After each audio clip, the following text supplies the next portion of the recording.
Hey coin collectors, and welcome to DC Coin World International Coin Channel. Today it's the 1936 Buffalo nickel from the United States of America. We're looking at the back of them here, and that's because 1936 is a year where the back of them is very, very important, and it's really this coin over here that's the most important, and that's the Denver Mint coin from 1936.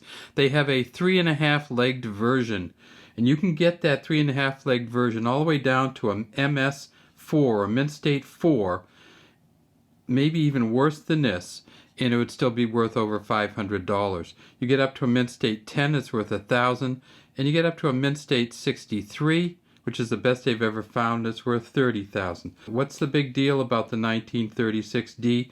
Well, way in the back, the front leg got polished so much that you can't see it. So it looks like this one would be the one here, but it's not. It's this one in the back.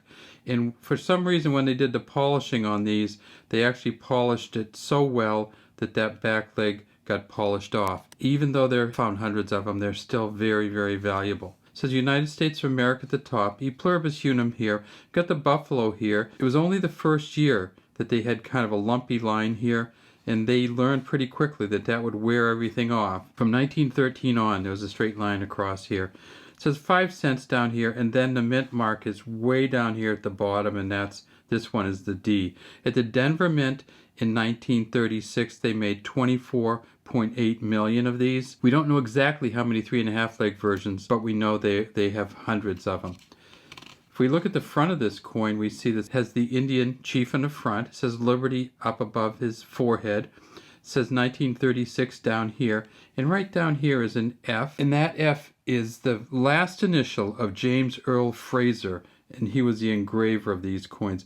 If we look at the detail here, we can see the feathers, we can see the hair, we can see all kinds of bumps in the face and everything. The hair is tied up, it comes down through here. So this is not the best condition of these you'll ever find, but this is pretty good detail. You notice if there was another one there with all kinds of color on it, and that's this one. And this one is from the San Francisco Mint. Some pretty good detail in the back, but it's got paint or something else on it. And so then the question is, when you get one of these, should you clean it off? Well, in this condition, it's not worth much. So if you clean it off, you're probably not going to be losing much value. And when we turn it over, you see that the front's probably in even worse condition. So we kept it in our collection because this is an S. Now we have a D for the Denver Mint, an S for San Francisco, and then no mark for the Philly. I guess in a case like this, just make your own judgment as to what you want to do. It's not going to be worth much either way except to you, because it's not going to have any real sale value other than just the minimal value for the mint mark on the back, which might be $2 or $3. At the San Francisco Mint in 1936, they made 14.9 million of these. They found 31 of them so far at a Mint State 67 plus, and those are worth $5,500. And lastly, at the Philadelphia Mint, with no mint mark down here, and this is a pretty nice looking coin from the back, pretty worn, but in this one you can almost not see a leg on there very good, but it's not the Philadelphia version that has the missing leg on it. It's the Denver version, and this one probably got worn down just from wear alone, because we look at the wear on here. So this one won't count, and it doesn't have the right mint mark.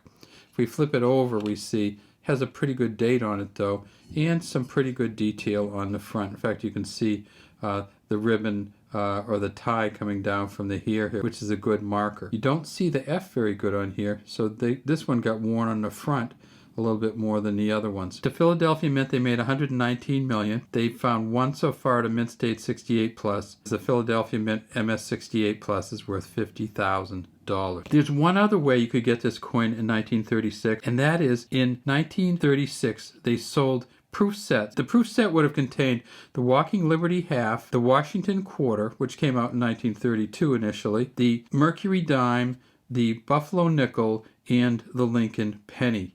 And they sold those proof sets for $1.89, and now they're worth about $6,000. They made 4,420 proof sets in 1936. And if you can get one of the best proof set nickels ever, which are 2 proof 69s, those are worth over $50,000. And in fact, if you get the proof nickel from 1936, even at a proof 55, it's worth over $300. So if you ever get a proof set, you're doing pretty well for the 1936. And always check those nickels out to make sure you don't have a proof nickel. The proof nickel would have come from Philadelphia and would have a different kind of shine on it. If you want to know what a proof nickel looks like, go to the PCGS website, and they've got a great, I believe it's a proof 68 from 1936, and it's just amazing and spectacular, and you won't confuse any other coin you have with it. All right, have a great day from DC Coin World International Coin Channel. We'd love to have you subscribe to the channel and leave any comments you have in the comments section.